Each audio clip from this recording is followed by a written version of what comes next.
वनचरे पक्षी सुस्वरे आळविती वृक्षवल्ली आम्हा सोयरी वनचरे वृक्षवल्ली आम्हा सोयरी वनचरे. विविध लतावृक्ष, कृमी, कीटक, पक्षी, प्राणी आणि विपुल अशा जीववैविध्यानं नटलेली आपली वसुंधरा. इतर सर्व सजीव प्राण्यांपैकीच माणूस हाही त्यातलाच सजीव प्राणी, ज्याच्या बुद्धीचा विकास झालाय. इतका विकास की ही सारी सृष्टी आपल्यासाठीच आहे ही भावना त्याच्या मनात दृढ झालीय. ह्या माणूस नावाच्या प्राण्याने विज्ञानाची कास धरली आणि त्याच्या अभिलाषेची घोडदौड सुरू झाली. धरतीचे रक्षा कवच असणाऱ्या जंगलांची तोड झपाट्यानं होऊ लागली. अहो इतकंच काय, धरणी मातेच्या उदरात सुरुंगांची पेरणी करून खनिजांसाठी आपली चढाओढ सुरू झाली.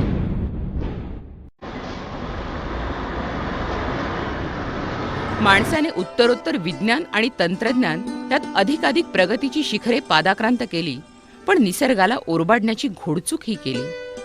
शहरीकरणाचे आणि औद्योगिक क्रांतीचे वारे वाहू लागले. शहरांचा विस्तार वाढू लागला. माणसांचे लोंढेच्या लोंढे शहराकडे वाहू लागले. शहरातल्या भूभागांवर लोकसंख्या वाढतच गेली. वाहतुकीची साधनं आणि सोयी सुविधा यात भरमसाठ वाढ झाली आणि झपाट्याने शहर आणि आसपासच्या परिसरात सिमेंटची जंगलं वाढू लागली. श्रीमंत माणूस अधिकाधिक श्रीमंत झाला आणि चंगळवादाला ऊत आला.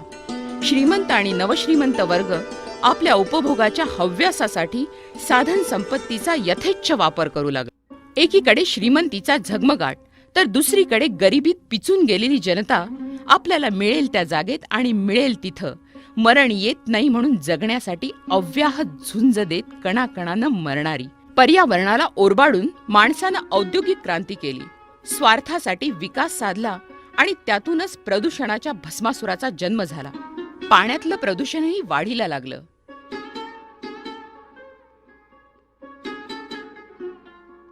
कचऱ्याच्या ढिगांनी नद्या तुडुंब झाल्या आणि त्यातही माणूस आपली पोटाची आग जाळण्यासाठी त्या कचऱ्यातही उद्योग शोधू लागला. मोठमोठ्या गिरण्या आणि कारखान्याच्या चिमण्या 24 तास धूर ओकत कार्बन डायऑक्साईड सोबत इतर विषारी आणि घातक वायूही फेकू लागल्या. Carbon dioxide, methane, nitrous oxide, पाण्याची धुलीकणांनी भरलेली वाफ आणि धूर यातून पृथ्वीवर जणू एक अभ्र तयार झालं. पृथ्वीकडून शोषली जाणारी उष्णता उत्सर्जित होऊन वातावरणात फेकली जात असताना ह्या अभ्राचा अडथळा निर्माण झालाय आणि त्यामुळं पृथ्वीभोवतालच्या वातावरणाच्या तापमानात दिवसेंदिवस वाढ होऊ लागलीय. ह्याच तापमान वाढीचा परिणाम होऊन बर्फाच्छादित प्रदेशातले बर्फ वितळू लागले आणि त्यामुळं दिवसेंदिवस समुद्राच्या पाण्याची पातळी वाढू लागलीय. अहो धरणीला जणू ताप आलाय. आपण सर्वजण या तापाला जबाबदार आहोत. आपण सर्वजण ग्लोबल वॉर्मिंगच्या समस्येला तितकेच जबाबदार आहोत. समुद्राचे प्रवाह बदलत चालले आहेत. त्यामुळं किनाऱ्यालगतचे प्रदेश पाण्याखाली जाऊन अतोनात नुकसान होण्याचा धोका वाढत चाललाय. त्सुनामी सारखे उत्पात, रीटा, कटरीना, फयाम सारखी चक्रीवादळे माणसानं उभारलेल्या कृत्रिम विश्वाला उद्ध्वस्त करायला जणू सरसावली आहेत. वातावरणातील या बदलानं निसर्गावर आणि जनमानसावर भयानक परिणाम होऊ लागले. एकीकडे अतोनात पाऊस आणि त्यामुळे येणाऱ्या महापुरांमध्ये माणसाचं जीवन उद्ध्वस्त होत आहे, तर दुसरीकडे पावसानं जणू कायमची दडी मारलीय. पिकं वाळून गेलीत. हिरवळ नष्ट होऊन आता उरलीये भेगाळलेली जमीन. ही जमीन तृषार्त होऊन ओलाव्यासाठी विकल होऊन पडलीये जणू. पाणी टंचाईचा प्रश्न दिवसेंदिवस अधिकाधिक तीव्र होत चाललाय.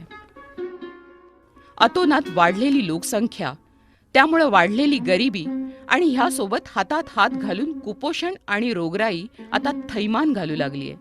उद्याचे भवितव्य घडवणारे भावी नागरिक बाल्यावस्थेत भाकरीच्या तुकड्यासाठी आक्रंदत आहेत. खरंच का हो आपण विकसित झालो, प्रगत झालो? खडबडून जाग आली आहे आता साऱ्यांनाच. काय होतं, काय आहे आणि काय होईल तुम्हीच पहा.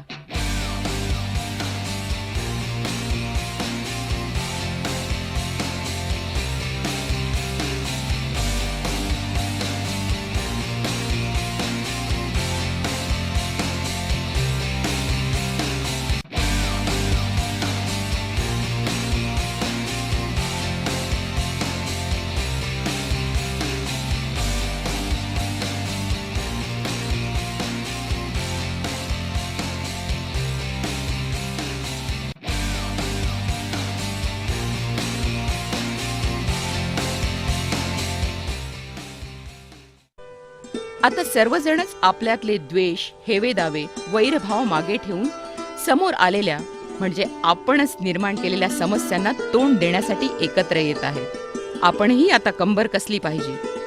आपल्यासाठी आणि पुढच्या कित्येक पिढ्यांच्या सुंदर समृद्ध जीवनासाठी ही त्रिसूत्री अवलंबलीच पाहिजे.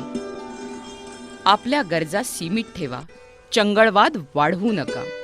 यूज अँड थ्रो पासून फारकत घेऊन पुनर्वापर करता येण्यासारख्या वस्तूंचाच वापर करा. पुनर्घटन करून वस्तूंचा पुन्हा पुन्हा वापर करा. टाकाऊ वस्तूपासून टिकाऊ करण्याचा ध्यास घ्या. ही पथ्ये जरूर पाळा. रिसायकल होणे शक्य नसलेल्या प्लास्टिकचा व कॅरी बॅगचा वापर बंद करा. वापरानंतर विजेची उपकरणे त्वरित बंद करा. टंगस्टन बल्बला कायम रामराम करून CFL बल्बचा वापर करा.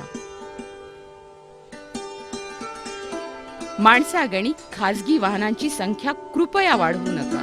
त्याऐवजी सार्वजनिक वाहनांचा वापर जास्तीत जास्त करण्याचा प्रामाणिक प्रयत्न करा. पावसाच्या पाण्याचे योग्य व्यवस्थापन करून ते पाणी वापरात आणल्यास आपणास त्याचा पुष्कळ लाभ होणार आहे हे ध्यानात घेऊन कार्याला लागा. आपल्या शेतीप्रधान भूभागात पशुपालनातून म्हणजेच त्यांच्या मलमूत्रापासून आणि शेतातल्या धसकटांपासून बायोगॅसची निर्मिती करूया. पवनचक्कीचा घरगुती वापर खरं तर पूर्वीपासूनच होतो, पण आता यापासून मोठमोठे प्रकल्पही उदयाला येऊ लागले आहेत. स्वच्छ आणि भरपूर सूर्यप्रकाशाची उपलब्धता ऊर्जेचा मोठा आणि सर्वात महत्त्वाचा स्रोत ठरू शकतो. सर्वात महत्त्वाची गोष्ट म्हणजे वृक्षारोपण आणि त्याचं संवर्धन. आपणच ओरबाडलेल्या सृष्टीला पुन्हा सदाहरित करण्याची जबाबदारी फक्त आपली आणि आपलीच.